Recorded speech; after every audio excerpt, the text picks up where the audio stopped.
సంవత్సరాలకు విస్తారమైన ఆస్తి నీకు సమకూర్చబడి ఉన్నది. మరి సుఖించుము, తినుము, త్రాగుము, సంతోషించుమని చెప్పు కొందును అనుకోని. హల్లెలూయా. సంవత్సరాలకు తరబడి ఆస్తి ఉంది కాబట్టి ప్రాణంతో చెప్పుకుంటున్నాడు, ప్రాణమా తినుము, త్రాగుము, సుఖించుము, చక్కగా మరి అన్నిటికి కూడా సమకూర్చుకుని సుఖంగా ఉండు అని ఆ ప్రాణంతో ఆయనే మాట్లాడుకుంటున్నాడు. హల్లెలూయా. ఈ రోజుల్లో ఆస్తిపాస్తులు ఎంతో ఉంటున్నాయి కదండి, ఎంతో ధనం సమకూర్చుకుంటున్నారు, కోట్ల ధనం సమకూర్చుకుంటున్నారు. వారు తినటానికి కూడా తిండి ఉండలేదు. ఎందుకంటే వారికి ఏదో ఒక రోగం కదండి, ఏదో ఒక బలహీనత. వారు తిందామన్నా తినటానికి కూడా డాక్టర్లు ఏం చెప్తున్నారు, వాళ్ళు ఎంత సమకూర్చుకున్నప్పటికీ కూడా నువ్వు తినటానికి ఇల్లు లేదంటున్నారు. హల్లెలూయా. నువ్వు తాగడానికి ఇల్లు లేదంటున్నారు. ఈ రోజు టీ తాగాలంటే భయపడిపోతున్నారు, పంచదార ఎక్కువైపోతే భయపడిపోతున్నారు, మరి ఏదైనా తినాలంటే భయపడిపోతున్నారు, తీపి తినాలంటే భయపడిపోతున్నారు. అంటే నీ ప్రాణం కొరకు నువ్వు ఎంత ఆశ కలిగి ఉన్నావో అలాగా నువ్వు దేవుడి కొరకు కూడా అంత ఆశ కలిగి ఉండాలి. హల్లెలూయా. హల్లెలూయా. దేవుడి ఈ రాత్రి నిన్ను అడిగితే, దేవుడి ఈ రాత్రి నీ ప్రాణాన్ని అడిగితే నువ్వు ఇవన్నీ కూడా ఎక్కడ దాచుకోగలుగుతామా? దాచుకోలేము.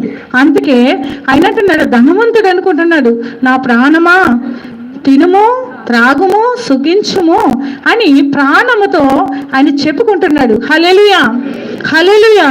మరి ఇక్కడ అంటున్నాడు సుఖించుము అంటున్నాడు. అయితే దేవుడు, ఎర్రివాడా, ఈ రాత్రి నీ ప్రాణం అడుగుచున్నాను, నీవు సిద్ధపరచున్నవి ఏమోగునని అతనితో చెప్పాను. హల్లెలూయా. ఎర్రివాడా, ఈ రాత్రి నీ ప్రాణం అడుగుతున్నాను కాబట్టి ఇవన్నీ సమకూర్చుకున్నవన్నీ కూడా ఏమైపోతాయని ప్రభువారు మరి మాట్లాడుతున్నాడు. హల్లెలూయా. మరి నాతో కూడా ప్రభువారు మాట్లాడతారు. ఎర్రివాడా, ఈ రాత్రే నిన్ను అడుగుతున్నాను, నీ ప్రాణము తీసుకోవడానికి నిన్ను అడుగుతున్నాను. అందుకే ఎప్పుడు ఏమి సంభవించబోతుందో కూడా మనకు తెలియదు. హల్లెలూయా. ఏ స్థితిలో ఎప్పుడు ఎలాగుంటున్నామో కూడా తెలియదు. ఇందాక ఆంటీ గారు నేను త్వరగా వచ్చేసాను, 7 గంటలకే వచ్చేసానండి. అయితే మరి ఆ తల్లి గారి కోసం చాలా విషయాలు చెప్పింది. చాలా బాగుందమ్మా, ఇలాగా కన్ను ఆపరేషన్ చేయించుకుంది. మరి అప్పటికప్పటికే రాత్రికే ఎందుకో ఒక్కసారి మనిషి మారిపోయిందని చెప్తుంది. హల్లెలూయా. అంటే నిమిషం మాత్రం పట్టదండి ప్రాణం పోవటానికి. హాస్పిటల్లో ఉన్నా, ఇంటిలో ఉన్నా, ఎక్కడున్నా, ఆరోగ్యంగా ఉన్నా, లేకపోతే మనం ఎక్కడికి ఏ ప్రాంతం వెళ్ళినప్పటికీ కూడా ప్రాణం పోవటానికి, మనం ఏ ప్రాంతం వెళ్ళినప్పటికీ కూడా మన ప్రాణం ఎక్కడైనా పోతుంది. హల్లెలూయా. పోతుందండి. చాలామంది యాక్సిడెంట్ల ద్వారా ప్రాణం పోతుంది, అలాగే మరి బలహీనత వల్ల ప్రాణం పోతుంది, మరి వారికి కుదరని వ్యాధి బాధ వచ్చినప్పుడు కూడా ప్రాణం పోతుంది.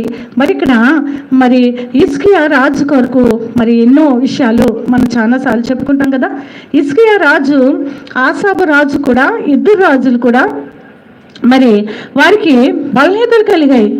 ఆసాబు రాజు దేవుని ఆశ్రయించలేదు, డాక్టర్లని ఆశ్రయించాడు, డాక్టర్ల మీద ఆధారపడ్డాడు. అతనికి ఎంతో ధనం ఉంది, రాజు కదండి, ఎంతో ధనం ఉంది, సమకూర్చుకున్నాడు. కానీ అతను దేవుని ప్రేమ తెలుసుకోలేకపోయాడు. నేను దేవుని తెలుసుకుంటే దేవుడు నాకు ఇంకా ఆయుష్నిచ్చినేమో అన్న మనసు రాలేదు. కానీ అతను దేవుని ఆశ్రయించకుండా మరి వైద్యులను పట్టుకుని ఆశ్రయించాడంట. అయితే అతన్ని మరి ఆ కాల్లో ఒక పుండు పుట్టినప్పుడు అతను దేవుని ప్రేమను ఎరగలేదు కాబట్టి అతను మరణము తెచ్చుకున్నాడంట. హల్లెలూయా.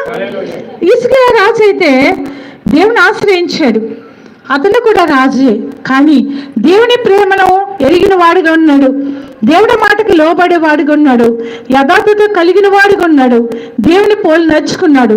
అయితే అతను కూడా నువ్వు మరణం అయిపోతున్నావు కాబట్టి నీ ఇల్లు నువ్వు చక్కపరుచుకో అని చెప్పినప్పుడు రాజు ఏమాత్రం కూడా దిగులు చెందలేదంట. హల్లెలూయా.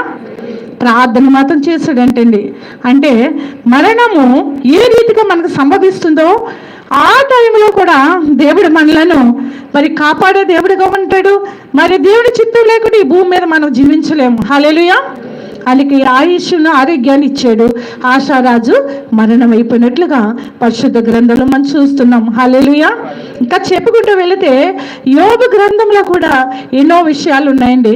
యోబు కూడా ఎన్నో సమస్యలు వచ్చాయి, ఎన్నో కష్టాలు